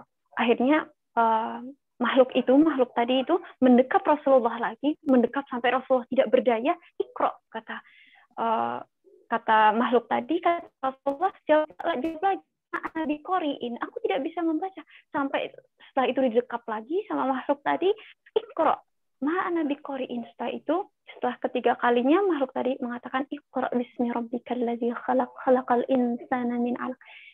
Sampai selesai ayat kelima itu, sampai ayat kelima, Rasulullah ketakutan. Rasulullah saking ketakutannya sudah nggak berdaya tadi karena didekap oleh malaikat Jibril. Rasulullah turun kepada Sayyidah Khadijah, pulang dalam keadaan pucat, berkeringat. Kalau sekarang mungkin suami kita pulangnya dalam keadaan ketakutan. Rasulullah nggak ngomong apa-apa kecuali langsung ke Sayyidah Khadijah, zammiluni, selimuti aku gitu. Sayyidah Khadijah dalam keadaan seperti ini, tapi beliau tetap bisa mengendalikan diri. Beliau menyelimuti Rasulullah SAW, menenangkan Rasulullah SAW, tidak mengatakan apapun, tidak menanyakan apapun. Sampai ketika Rasulullah SAW sudah tenang, baru Sayyidah Khadijah menanyakan, ada apa wahai suamiku? Rasulullah bercerita, tadi aku bertemu dengan satu makhluk yang belum pernah aku lihat. Coba diceritakan oleh Rasulullah. Akhirnya Sayyidah Khadijah mengajak baginda Nabi kepada sepupunya tadi, Waraqah ibn Naufal. Diceritakanlah kepada Waraqah ibn Naufal apa yang terjadi kepada baginda Nabi. Kata Waraqah apa? Hazan namus anazzalahullahu ala Musa. Kata Waraqah, ini namus. Namus itu apa? Namus itu bahasa Taurat dari Jibril. Kalau di Taurat bahasanya namus. Kalau kita sekarang, ini adalah malaikat Jibril yang mendatangi Rasulullah.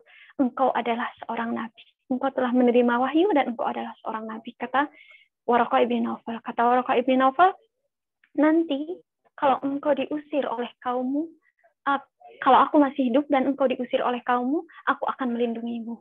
Kata Waraqah ibn Naufal. Rasulullah heran, aku akan diusir oleh kaumku, kata Rasulullah kepada Naufal. Ya, kamu akan diusir oleh kaummu. Siapapun yang datang dengan risalah baru pasti akan diusir.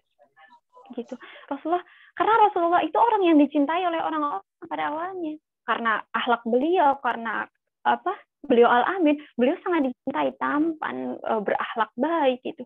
Sangat dicintai. Kok masa akan diusir? Rasulullah heran. Iya, karena risalah yang dibawa beliau, orang kaget lah ibaratnya. Beliau akan mendapat pertentangan ini itu, akan diusir. Kata Waraqah, saya akan melindungimu. Nah, udah gitu, kembalilah Rasulullah bersama Sayyidah Khadijah radhiyallahu anha. Nah, ini juga bukti cerdasnya Sayyidah Khadijah. Sayyidah Khadijah ingin kembali menguatkan Rasulullah SAW. Akhirnya Sayyidah Khadijah gini, bilang ke Rasulullah, nanti kalau makhluk itu datang lagi, engkau kabarkan kepada aku ya, wahai suamiku, gitu. Baik, kata Sayyidah Khadijah, kata Rasulullah SAW. Akhirnya suatu ketika malaikat Jibril datang lagi, kata Nabi Muhammad, dia datang gitu, dia datang. Oh iya, dia datang. Mari ikuti aku, kata Sayyidah Khadijah. Sini duduk sebelahku. Sayyidah Khadijah meminta Nabi Muhammad untuk duduk sebelah Rasulullah SAW. Apakah dia masih terlihat? Kata Khadijah. Iya, masih terlihat. Terus, iya, baik. Masih terlihat. Akhirnya, abis itu Sayyidah Khadijah mengajak Rasulullah ke kamar. Terus Sayyidah Khadijah, apakah di sini masih terlihat? Ya, masih terlihat. Makhluk yang tadi masih terlihat, kata Rasulullah. Akhirnya Sayyidah Khadijah membuka hijabnya. Apakah dia terlihat? Tidak, kata Rasulullah, dia tidak terlihat. Nah, terus Sayyidah Khadijah bilang, dia bukanlah jin atau setan. Dia adalah malaikat. Karena kalau setan, ketika Sayyidah Khadijah tadi membuka hijabnya, setan akan tetap terlihat, akan tetap ada di situ. Tapi kalau malaikat tidak akan mau menampakkan diri, malaikat tidak ada ketika Sayyidah Khadijah membuka hijabnya. Itu Sayyidah Khadijah menguatkan Nabi Muhammad SAW bahwa tadi bukanlah jin atau setan yang akan menjadikan Nabi Muhammad sebagai dukun. Karena pada masa itu para setan itu datang ke orang-orang untuk menjadikan dukun. Sayyidah Khadijah menguatkan Nabi Muhammad bahwa tadi adalah seorang malaikat. Tadi adalah malaikat, bukan seorang ya. Tadi adalah malaikat yang datang. Gitu. Ya, sepertilah perjuangan Sayyidah Khadijah sampai Khadijah wafat menjadi kesedihan. Ini waktunya udah mau habis ya, saya percepat. Sampai menjadi kesedihan yang sangat mendalam bagi Rasulullah SAW. Bahkan Rasulullah sendiri yang masuk ke liang lahat untuk memakamkan Sayyidah Khadijah yang menerima jasad Sayyidah Khadijah radhiyallahu anha. Sayyidah Khadijah yang tadinya seorang bangsawan, beliau meninggal bahkan dalam keadaan baju beliau aja compang-camping ditembal sana sini. Untuk apa? Karena hartanya sudah diberikan kepada untuk dakwah Nabi Muhammad SAW. Ummahat Sholihat, itu saya persingkat, sangat singkat kisah tentang Sayyidah Khadijah. Lalu bagaimana kita sebagai perempuan masa kini, sebagai perempuan akhir zaman, sebagai istri, sebagai ibu akhir zaman, apa yang harus kita lakukan? Setidaknya ada 4 poin yang mungkin bisa kita pelajari dari Sayyidah Khadijah. Yang pertama, she's a great wife. Beliau adalah istri yang luar biasa. Nah, Sayyidah Khadijah sebelum menikah dengan Nabi Muhammad sudah menikah 2 kali, tapi dua-duanya wafat. Nah, Sayyidah Khadijah menjadi single parent. Beliau menjadi tulang punggung, beliau menghidupi dan mendidik putranya seorang diri. Setelah itu beliau juga fokus bisnisnya sendiri, tapi beliau ujian juga tidak mudah pastilah. Seorang mengurus bisnis, mendidik putra-putri, menjadi tulang punggung, ujiannya tidak mudah, tapi ternyata itu adalah bekal yang Allah persiapkan untuk nanti Sayyidah Khadijah menjadi pendamping laki-laki yang mulia, menjadi pendamping seorang nabi. Begitupun Nabi Muhammad yang sejak kecil, sejak dalam kandungan ditinggal ayahnya, ketika kecil ditinggal ibunya, bersama kakeknya meninggal, bersama pamannya meninggal. Masa muda Rasulullah tidak mudah juga. Lalu mereka dipertemukan menjadi kekuatan yang besar. Sayyidah Khadijah bisa menempatkan diri, walaupun dulu mantan bosnya, kalau bahasa kita, walaupun kekayaan Sayyidah Khadijah berkali-kali lipat, tapi beliau bisa menempatkan diri, beliau menghormati Nabi Muhammad, tidak mengurangi sedikit pun penghormatan beliau kepada Nabi Muhammad. Sayyidah Khadijah bisa memposisikan diri sebagai ibu, ketika Nabi Muhammad tidak pernah merasakan kasih sayang ibu, hanya sebentar saja. Sayyidah Khadijah bisa menempatkan sebagai pasangan ketika Rasulullah membutuhkan pelayanan. Sayyidah Khadijah juga menjadi partner yang setia ketika Rasulullah berdakwah dalam suka maupun duka. Itulah Sayyidah Khadijah. Lalu yang kedua, she's a great mom. Beliau adalah ibu yang luar biasa. Kita lihat bagaimana dari putra-putri beliau sebelum Nabi Muhammad juga, Hindun, Halah, dan Hindun. Hindunnya ada 2. Hindun bahkan menjadi salah satu perawi hadis Nabi Muhammad SAW. Hindun yang perempuan juga, keturunan beliau nanti bertebaran di Madinah, yang akan menjadi Bani Thahiroh namanya, keturunan perempuan yang suci. Lalu putra-putri beliau dari Qasim sampai Sayyidah Fatimah yang menjadi penghulunya para perempuan di surga nanti. Bagaimana Sayyidah Fatimah ketika Sayyidah Khadijah wafat mendampingi ayahnya dalam suka dan duka dalam dakwahnya. Bagaimana beliau mengajarkan kita, beliau mengerjakan pekerjaan seorang diri walaupun beliau putri seorang nabi. Putra-putri Sayyidah Khadijah menjadi seorang putra-putri yang luar biasa. Itu adalah bukti bahwa Sayyidah Khadijah adalah ibu yang luar biasa. Yang ketiga, beliau adalah a great woman, yang sudah pasti bagaimana beliau mendidik diri sejak kecil, sejak remaja, menjaga diri di tengah lingkungan. Kalau sekarang kita dibilang kita di lingkungan yang sangat zaman sekarang, media seperti ini, tantangan seorang perempuan seperti ini, itu sudah dialami Sayyidah Khadijah. Artinya kita tidak boleh beralasan. Kita tetap punya perjuangan untuk menjaga diri, untuk menjaga muruah seorang perempuan, menjaga izah seorang perempuan. Kita juga punya kesempatan untuk terus mendidik diri, mengasah diri menjadi perempuan yang terbaik gitu. Dan yang keempat, di atas semua itu, sebagai istri, sebagai ibu, dan sebagai pribadi yang luar biasa, yang mendasari itu semua apa? Beliau adalah hamba yang luar biasa. Keluar biasaan, nasab, kekayaan, dan semua yang beliau miliki, semua beliau infakkan. Bahkan diri beliau infakkan untuk jalan Allah. Karena apa? Karena keimanan yang tertanam dalam diri Sayyidah Khadijah kepada Allah Subhanahu wa Ta'ala. Itulah sekian sekelumit kisah tentang Sayyidah Khadijah dan apa yang bisa kita petik dari Sayyidah Khadijah. Semoga kita, walaupun kita perempuan akhir zaman, walaupun masih banyak kekurangan, semoga kita termasuk pecinta Sayyidah Khadijah, kita bisa meneladani semampu kita. Kita terus mempelajari kisah-kisah tentang beliau dan perempuan Ummahatul Mukminin. Sekian dari saya, kurang lebihnya mohon maaf. Akhir kalam, billahi taufiq wal hidayah. Wassalamualaikum warahmatullahi wabarakatuh. Saya Waalaikumsalam kembalikan kepada Ibu. Waalaikumsalam warahmatullahi wabarakatuh. Menarik sekali ya apa yang sudah disampaikan oleh Ustazah Ita kepada kita. Maka akan kita buka sesi tanya jawab. Silakan sahabat-sahabat yang ingin bertanya. Gimana Mbak Pur? Biasa Mbak Pur yang sering bertanya. Ibu sangat aktif. Silakan Mbak Pur. Mohon izin teman-teman semuanya. Masya Allah, tabarakallah, jazakillahu khairan. Bahasan yang luar biasa. Sebenarnya sih masih belum cukup ya saya pribadi gitu untuk mendengarkan. Nggak ketiduran kok. Kali ini benar-benar saya melek. Bukan dongeng menjelang tidur, alhamdulillah. Ada satu pertanyaan tadi yang saya kelewat itu putra atau putrinya Sayyidah Khadijah dari suami sebelumnya tuh namanya siapa saja? Jadi udah itu Ibu. Ya, terima kasih. Baik, terima kasih Ibu Pur. Jadi sebelum menikah dengan Rasulullah SAW, Sayyidah Khadijah pernah menikah 2 kali. Yang pertama dengan Abu Halah. Abu Halah, kenapa disebut Abu Halah? Karena dari bersama Abu Halah ini, Sayyidah Khadijah dianugerahi 2 orang putra bernama Halah dan Hindun. Itu Halah dan Hindun. Setelah itu suami beliau wafat, beliau nikah lagi dengan bernama Atik. Setelah itu beliau juga dianugerahi putri kalau bernama Atik, putri Nabi namanya juga Hindun. Hindun juga. Jadi Sayyidah Khadijah punya 2 putra dan putri yang sama-sama bernama Hindun gitu. Seperti itu.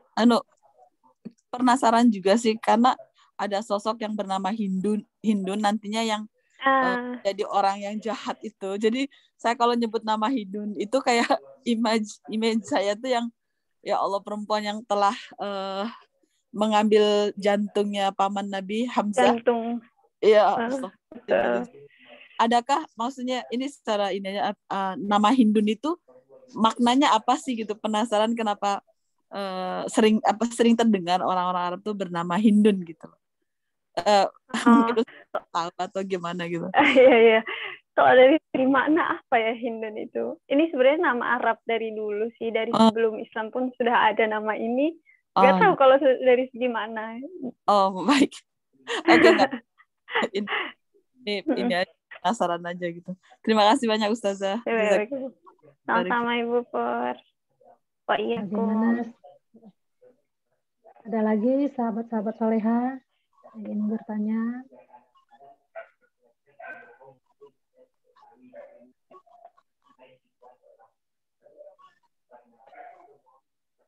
Mbak Keke yang hadir. Silahkan Mbak Keke, Sein.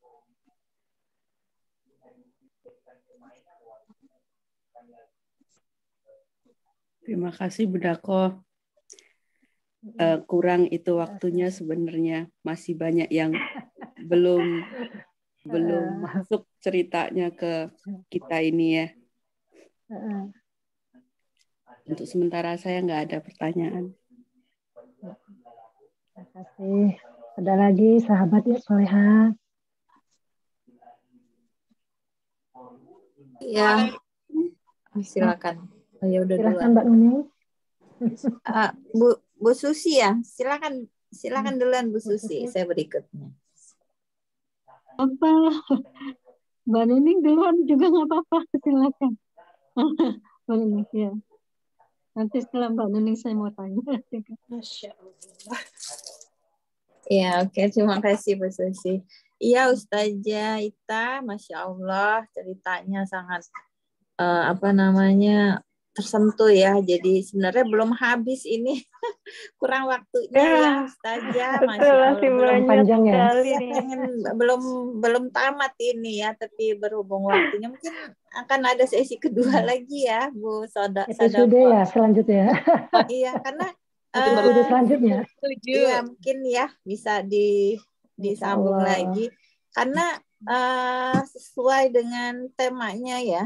Artinya bagaimana menjadi Khadijah yang masa kini. Jadi maksudnya itu untuk cerminan bagaimana dari Sayyidah Khadijah itu menurunkan sifat-sifatnya itu karena kalau di abad sekarang ini sulit sekali ya untuk seorang untuk menjadi seorang Khadijah gitu ya, itu bagaimana ya ininya Ustazah untuk menjadi seorang Khadijah di masa kini itu mungkin sulit ya. Ya, silakan. Terima kasih, jazakallahu khairan. Wa iyyakum. Ini langsung saya jawab saja, Bu. Seperti ini ya, seperti yang tadi saya paparkan, bahwa Sayyidah Khadijah itu sempurna di dunia lah, ibaratnya kalau para ulama pun mengungkapkan dengan kata sempurna di dunia dan mulia di akhirat. Dan tentu kesempurnaan itu dan kemuliaan itu dicapai dengan proses yang tidak mudah. Salah satu kemuliaan beliau yaitu beliau mendapat salam langsung dari Allah dan dari malaikat Jibril. Ada sebuah hadis yang mengatakan seperti ini. Malaikat Jibril mengatakan kepada Nabi Muhammad, "Ya Muhammad, hada Khadijah qad atatka. Ma'aha ina'un fihi fihi syarabun wa ta'amun," kata malaikat Jibril. "Wa idza atatka faqra 'alaiha salam minni min rabbiha wa minni. Wa abshirhu bil baiti fil jannah min qasabin la sakhaba fiha wa la nasabah." Itu hadis Nabi Muhammad SAW yang mengatakan bahwa malaikat Jibril itu mengabarkan kepada Nabi Muhammad, "Wahai Muhammad, ini Khadijah sudah datang. Nanti beliau membawa wadah yang di dalamnya ada idam itu lauk, ada makanan dan minuman. Nanti kalau dia datang, sampaikan salam dari Allah dan dari aku untuk dia. Dan sampaikanlah kabar gembira kepada Sayyidah Khadijah bahwa beliau sudah dibangunkan oleh Allah. Sebuah rumah di surga yang di dalamnya tidak ada kelelahan dan tidak ada kegaduhan." Gitu. Nah, yang bikin spesial apa? Kenapa di hadis ini disebut tidak ada kegaduhan dan tidak ada kebisingan, kelelahan? Gitu. Ini yang selalu para ulama membahas. Yang pertama, kenapa tidak ada kelelahan disebut dalam hadis ini? Karena lelahnya Khadijah mendampingi Nabi Muhammad bukan berarti Nabi Muhammad yang membuat lelah. Lelahnya Khadijah mendampingi dakwah Nabi Muhammad sudah habis di dunia. Beliau sudah sangat lelah mendampingi Nabi Muhammad. Bahkan dikisahkan ya, pernah suatu ketika, ini jadi pernah suatu ketika Sayyidah Khadijah itu sedang menyusui Sayyidah Fatimah, putrinya yang terakhir. Nah, ada Nabi Muhammad pulang dari dakwah. Nah, karena saking menghormatinya Sayyidah Khadijah kepada Nabi Muhammad, Sayyidah Khadijah berdiri menyambut Nabi Muhammad SAW. Nah, ketika Nabi Muhammad masuk, kata Nabi Muhammad, tetaplah di tempatmu, kata Nabi Muhammad. Setelah itu yang Nabi Muhammad lihat apa? Ternyata yang keluar, kan Sayyidah Khadijah sedang menyusui putrinya. Yang keluar dari air susu Sayyidah Khadijah bukanlah air susu, tapi apa? Darah. Karena apa? Karena udah saking mereka sudah nggak punya apa-apa. Sayyidah Khadijah sudah berhari-hari tidak makan. Sampai ketika menyusui yang keluar itu darah. Lelahnya Sayyidah Khadijah, cerita ini nggak kuat. Lelahnya Sayyidah Khadijah sampai seperti itu. Padahal dulu beliau bangsawan, beliau kaya raya. Tapi harta beliau sudah beliau infakkan. Saat itu ada pemboikotan juga. Sampai darah yang keluar dari air susu Sayyidah Khadijah. Setelah itu Rasulullah mengangkat Sayyidah Fatimah di tempat tidurnya. Karena Rasulullah saking lelahnya setelah dakwah, Rasulullah tiduran di pangkuan Sayyidah Khadijah. Beliau tertidur, Sayyidah Khadijah menangis menyaksikan suaminya. Air mata Sayyidah Khadijah menetes di pipi Rasulullah SAW. Rasulullah terbangun, "Wahai Khadijah, kenapa? Kenapa engkau menangis? Apakah engkau menyesal menikah denganku? Dulu engkau bangsawan, dulu engkau kaya raya, tapi semuanya habis." Kata Khadijah, "Demi Allah, aku tidak menyesal, wahai suamiku, wahai Rasulullah, aku tidak menyesal. Dulu aku punya harta, dulu aku punya kemuliaan, aku serahkan semuanya kepada Allah dan Rasulnya. Sekarang aku menangis karena aku sudah punya apa-apa. Aku masih sangat ingin menolongmu dalam dakwah." Rasulullah, nanti kalau aku sudah meninggal dan engkau masih membutuhkan dakwah, dan engkau ingin menyeberangi laut atau ingin menyeberangi sungai dan engkau tidak menemukan kayu untuk membuat perahu, maka galilah kuburku. Ketika aku sudah meninggal, galilah kuburku, ambillah tulang belulangku, jadikan ini sampan, jadikan ini perahu untuk engkau menyeberang, menemani jalan dakwahmu. Seperti itu. Sayyidah Khadijah menemani Rasulullah berdakwahnya seperti itu. Yang pertama, tidak ada kelelahan. Yang kedua, tidak ada kegaduhan janji surga bagi Sayyidah. Tidak ada kegaduhan. Kenapa? Ini yang mungkin patut kita contoh ya. Tidak ada kegaduhan karena Sayyidah Khadijah semasa hidup tidak membuat gaduh suaminya. Beliau di tengah hiruk pikuk kesulitan yang dialami Rasulullah SAW, justru Sayyidah Khadijah menenangkan. Ada ulama yang mengatakan juga makna tidak ada kegaduhan adalah karena Sayyidah Khadijah tidak pernah sekalipun meninggikan suara di depan suaminya. Tidak pernah menentang meninggikan suara di depan suaminya. Itu mungkin yang saat ini hal kecil, satu hal yang kita ingin untuk meniru aja perjuangan ya. Tidak pernah meninggikan suara di depan suami. Sehingga oleh Allah Sayyidah Khadijah dijanjikan surga yang tidak ada kegaduhan. Karena Sayyidah Khadijah menjadi ketenangan untuk Nabi Muhammad dan tidak menjadi pemberat ketika Nabi Muhammad masih hidup dan Sayyidah Khadijah masih hidup. Itu sebagai istri. Dan kalau kita telusuri lagi ya, sebelum ilmu-ilmu psikologi suami istri sekarang bertebaran di mana. Contohnya ya, bahwa teorinya laki-laki itu ketika sedang ada masalah, mereka membutuhkan gua. Mereka membutuhkan waktu untuk sendiri. Mereka itu cara menyelesaikannya itu dengan diri sendiri. Dengan diri sendiri mereka memikirkan, mencari solusi, baru ketika mereka sudah selesai dengan masalahnya, mereka akan menemui kita, akan berbicara, akan bercerita gitu. Jadi ketika laki-laki sedang ada masalah, jangan kita ganggu, jangan, ayolah ayah ceritalah ada apa gitu. Jangan, biarkan mereka menenangkan diri dulu. Ini ilmu psikologi masa sekarang yang kita dapatkan dari buku-buku, dari kajian-kajian dari para pakar. Tapi sebelum ilmu ini dicetuskan dalam sebuah buku, Sayyidah Khadijah sudah lebih dulu melakukan itu. Bagaimana ketika Rasulullah baru menerima wahyu, Rasulullah ketakutan, Sayyidah Khadijah menyelimuti. Sayyidah Khadijah bukan, ada apa suamiku? Ada apa? Ada cerita buruan. Kalau kita ada apa gitu. Enggak, Sayyidah Khadijah membiarkan Rasulullah tenang dulu, membiarkan Rasulullah tenang dari kegelisahannya. Baru setelah Rasulullah tenang, Sayyidah Khadijah bertanya, ada apa wahai suamiku? Seperti itu. Mungkin yang ketiga, satu lagi ya, sebenarnya banyak sekali. Yang ketiga, poin ketiga, kalau disebutkan bahwa salah satu bahan bakar terbesar suami adalah kepercayaan dari istri. Jadi ketika suami kita mungkin punya gagasan, punya ide untuk bisnis keluarga, punya apa, yang dibutuhkan pertama kali kekuatan terbesar suami adalah istri. Kepercayaan dari istri. Jadi ketika suami kita menyampaikan, ini nih bun, misalnya, oh iya bagus, Masya Allah, saya yakin kamu bisa. Itu yang dicontohkan Sayyidah Khadijah ketika Rasulullah ketakutan. Rasulullah ketakutan bilang Sayyidah Khadijah, aku khawatir pada diriku sendiri. Kata Sayyidah Khadijah apa? Demi Allah, Allah tidak akan menghinakanmu. Engkau adalah orang yang menyambung silaturahmi. Engkau adalah orang yang menolong orang yang terzalimi. Engkau yang berbakti. Engkau yang menghilangkan kemungkaran. Allah tidak akan menghinakanmu. Dan aku harap engkau adalah seorang nabi. Itu di situ Sayyidah Khadijah menguatkan seorang suami. Itu yang mungkin PR kita untuk saat ini, ketika suami kita menyampaikan gagasan, menyampaikan ide, memiliki pemikiran gitu. Kita adalah orang pertama yang dibutuhkan untuk menguatkan, memberikan kepercayaan. Oh iya, saya insya Allah bisa. Itu kita mungkin ya. Kalau urusan misal nanti kita punya pemikiran, ini sebenarnya nggak strategis, atau risikonya terlalu besar, itu urusan nanti. Itu kita komunikasikan selanjutnya.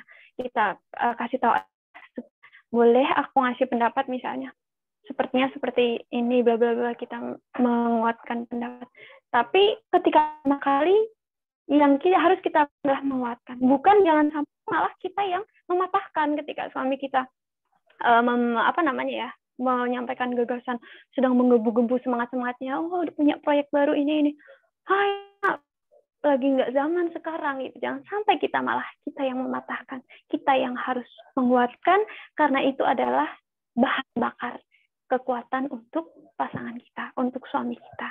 Mungkin itu 3 poin. Kalau mau digali lebih banyak lagi mungkin itu Ibu Nuning ya. Masya Allah, Ustazah. Iya betul sekali ya logikanya. Ya Allah, dahsyatnya. Ya, Sayyidah Abidah. Masya Allah. Jadi terinspirasi nih. Menampar saya ya Ustazah. Masya Allah. Terima kasih. Jazakillah khairan. Ya, silakan Bu Dako. Terima kasih. Silakan Ibu Susi ya. Silakan Ibu Susi. Kalau ingin bertanya. Iya, sudah terjawab tadi pertanyaannya. Sudah terjawab ya. Alhamdulillah sehati berarti Bu Susi dengan Ibu Nuning ini. Alhamdulillah ya Bu Susi. Ini Ustazah Ita, ketika Sayyidah Khadijah wafat itu umur berapa ya kira-kira? Baik Ibu Susi, terima kasih. Jadi Sayyidah Khadijah itu wafat ketika kurang lebih, kalau menurut pendapat para ulama yang paling kuat, ketika beliau berusia 65 tahun. Jadi duluan. Jadi duluan Khadijah. Oh Khadijah ya. Duluan Sayyidah Khadijah. Wafat 63 tahun. Iya, tapi Nabi Muhammad 15 tahun lebih muda dari Sayyidah Khadijah. Jadi Rasulullah saat itu berumur 50 tahun, Sayyidah Khadijah berumur 65 tahun, Sayyidah Khadijah wafat duluan. Itu baru, dan selama menikah dengan Sayyidah Khadijah, Rasulullah menikah dengan siapapun, cukup dengan Sayyidah Khadijah, karena ya luar biasanya Sayyidah Khadijah ya, jadi Rasulullah merasa cukup. Umur 65 tahun sekitar itu, Ibu Susi. Terima kasih Ustazah Ita. Sama-sama Ibu Susi. Karena waktunya yang sudah kelewat ya. Assalamualaikum. Waalaikumsalam. Oh, mau bertanya Mbak Suli? Enggak, aku cuman mau usul pengen ada kajian konferensi dari Ustazah Ita dong. Bisa enggak? Boleh, nanti insya Allah ya kita ini dulu request ya Mbak Ita. Ya request. Insya Allah kalau nanti Mbak Ita ada peluangan waktu ya. Terima kasih Mbak Suli masukannya. Suka banget, I love you. Iya nanti insya Allah ada sesi kedua nih ya Bu Dako, diatur lagi. Belum puas, masih pengen dengar lagi ya. Waktunya yang terbatas dan ini juga udah lewat ya, tanya jawab kita tutup ya untuk hari ini. Alhamdulillah rangkaian acara sudah kita laksanakan. Terima kasih kepada Ustazah Ita yang telah mentransfer ilmunya kepada kita, juga sahabat-sahabat soleha yang telah hadir. Kami ucapkan terima kasih. Terakhir pembacaan doa yang dipimpin oleh Ustazah Ita, kami persilahkan. Baik, terima kasih Ibu Sadako Meda atas kesempatannya. Ibu-ibu solihat semua, kakak-kakak, teteh-teteh, dimanapun berada, marilah sejenak setelah kita melewati majelis ini, marilah kita sejenak menundukkan hati, menundukkan diri di hadapan Allah, kita berdoa sebagai bentuk penghambaan kita kepada Allah. A'udzubillahi minasyaitonirrajim. Bismillahirrahmanirrahim. Allahumma salli ala Sayyidina Muhammad fil awwalin wa salli wa sallim.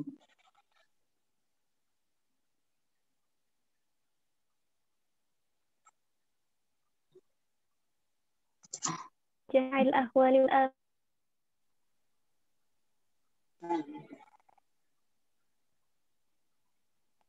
Mbak Ita, dili Mbak Ita. درجات وتبلغنا بها أفضل من جميع الخيرات في الحياة وبعد الممات.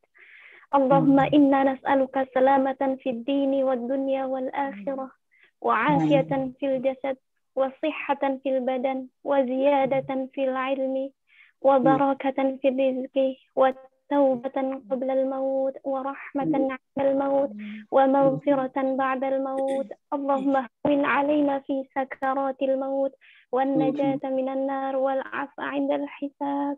Ya Allah, ampunilah dosa kami ya Allah. Ampunilah dosa orang tua kami ya Allah. Ampunilah dosa suami kami, dosa keluarga kami, dosa anak-anak kami, dan dosa seluruh keluarga besar kami ya Allah. Ya Allah, kami menghina di hadapan-Mu ya Allah. Sebagai hamba, kami masih sangat fakir ya Allah. Dalam menjalankan kewajiban, kami masih sangat malas-malasan.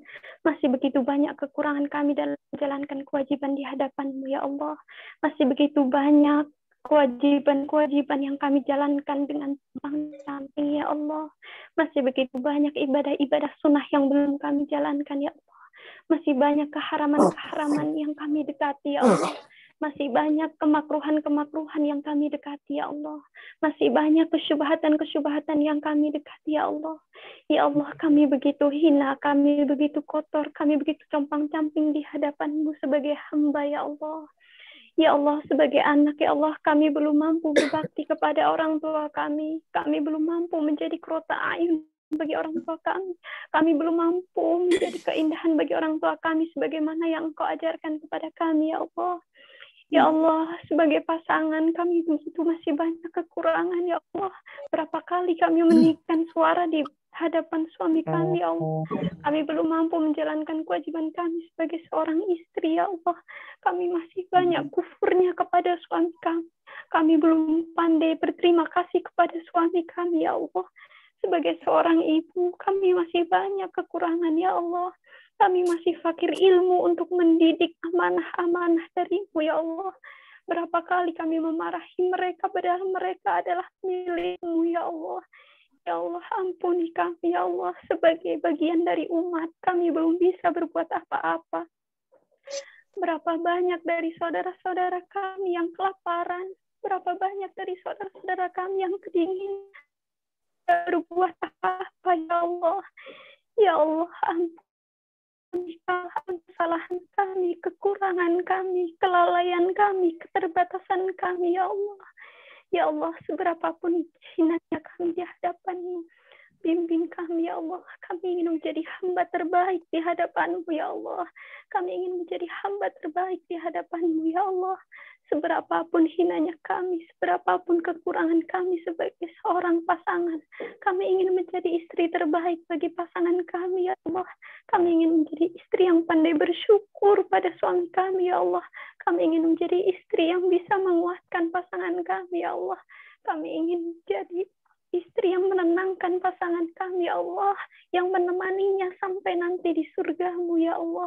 Sebagai seorang anak, kami ingin menjadi anak yang berbakti ya Allah, menjadi anak yang menjadi kebahagiaan bagi mereka, entah mereka masih ada ataupun mereka sudah kembali ke hadapan-Mu ya Allah. Ya Allah, jadikanlah kami buah-buah yang berbuah manis bagi orang tua kami ya Allah. Muliakan mereka Allah, kalaupun tangan kami terbatas untuk memuliakan orang tua kami yakin kekuasaan-Mu lebih mampu untuk memuliakan mereka di dunia dan kelak di hadapan-Mu ya Allah. Berikan jannah tertinggi bagi orang tua kami ya Allah. Mereka sangat menyayangi kami, mereka berjuang untuk kami ya Allah. Muliakanlah mereka dengan cara-Mu ya Allah. Sang Allah ya Allah, kami ingin menjadi ibu terbaik bagi anak-anak kami ya Allah. Kami ingin menjadi ibu terbaik seperti yang Engkau amanahkan dan Engkau percayakan pada kami ya Allah. Ya Allah, kami ingin mengantar anak-anak kami menuju Engkau menjadi putra-putri yang salihah. Jagalah anak kami ya Allah, jika tangan kami terbatas, jika kami terbatas, kami sahkan perlindungan anak-anak kami kepadamu ya Allah. Jaga mereka di dunia ya Allah. Jaga mereka dari kejahatan jin dan manusia ya Allah. Jaga mereka, selamatkan mereka di dunia dan di akhirat ya Allah.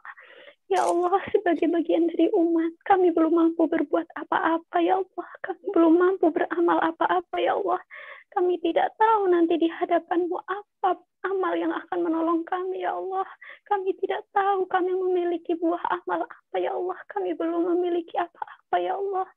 Ya Allah, seberapapun hinanya kami di hadapan-Mu, seberapapun fakirnya kami di hadapan, bimbing kami ya Allah, kuatkan kami ya Allah. Kami ingin menjadi lebih baik di hadapan-Mu ya Allah. Istiqomahkan kami untuk kami terus belajar, terus memperbaiki diri, karena kami percaya tidak ada kata terlambat di hadapan-Mu ya Allah. Kami percaya Engkau akan membimbing kami ya Allah. Kuatkan kami ya Allah, jauhkan kami dari kejahatan di dunia dan di akhirat ya Allah. Ya Allah, sebagaimana kami berkumpul pada malam hari ini, kumpulkanlah kami nanti di surga-Mu seperti ini ya Allah, dalam keadaan yang lebih baik. Sebagaimana kami bersaudara pada malam hari ini, sebagaimana kami bersaudara di dunia ini, persaudarakanlah kami nanti di jannah-Mu ya Allah, sehingga kami bisa saling menolong, bisa saling mencari, agar kami bisa berkumpul lagi di surga-Mu bersama perempuan-perempuan mulia ya Allah, bersama ibunda kami Sayyidah Khadijah radhiyallahu anha ya Allah. Kami masih jauh dari beliau, tapi kami ingin seperti beliau ya Allah. Ya Allah, bimbing kami ya Allah, ampuni kami ya Allah. Terima kasih atas segala nikmat yang Kau berikan kepada kami. Jadikanlah kami perempuan-perempuan salihah ya Allah. Jadikanlah kami perempuan yang mulia di dunia dan kelak di jannah-Mu ya Allah. Rabbana atina fid dunya hasanah wa fil akhirati hasanah wa qina azabannar. Wa sallallahu Muhammad wa ala alihi wa sahbihi walhamdulillahi rabbil alamin. Sirri Fatihah. A'udzu billahi minasyaitonir rajim. Bismillahirrahmanirrahim. Alhamdulillahi rabbil alamin arrahmanir rahim maliki yaumiddin. Iyyaka na'budu wa iyyaka nasta'in ihdinas siratal mustaqim siratal ladzina an'amta 'alaihim ghairil maghdubi 'alaihim waladdallin. Amin amin ya rabbal alamin. Kita terima kasih Mbak Ita atas doanya kepada kami. Kita tutup acara ini dengan alhamdulillahirabbil alamin. Mohon maaf segala kilaf dan salah. Wassalamualaikum warahmatullahi wabarakatuh. Sahabat-sahabat soleha, mari kita foto bersama sebelum kita tutup. Waalaikumsalam. Mana Mbak Nuning? Bu Dako, kayaknya ada ini ya, penyerahan sertifikat sebentar. Bu Sari ini ya udah live ya. Penyerahan sertifikat untuk Ustazah. Iya, untuk Ustazah dari IFEMI. Oh, sebentar.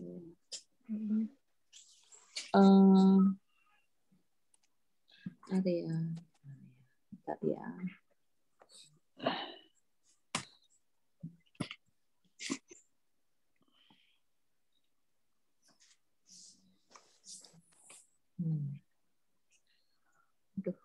Bentar ya, mohon maaf.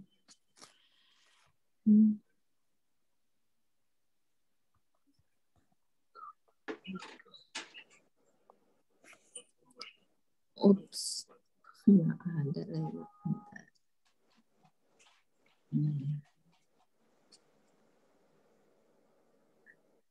Belum dimasukin kayaknya, bentar ya.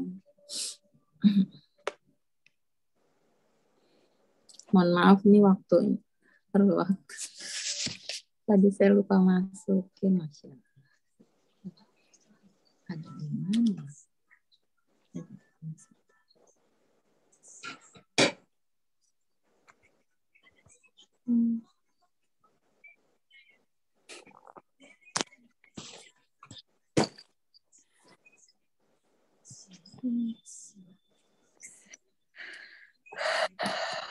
Kayaknya enggak ada.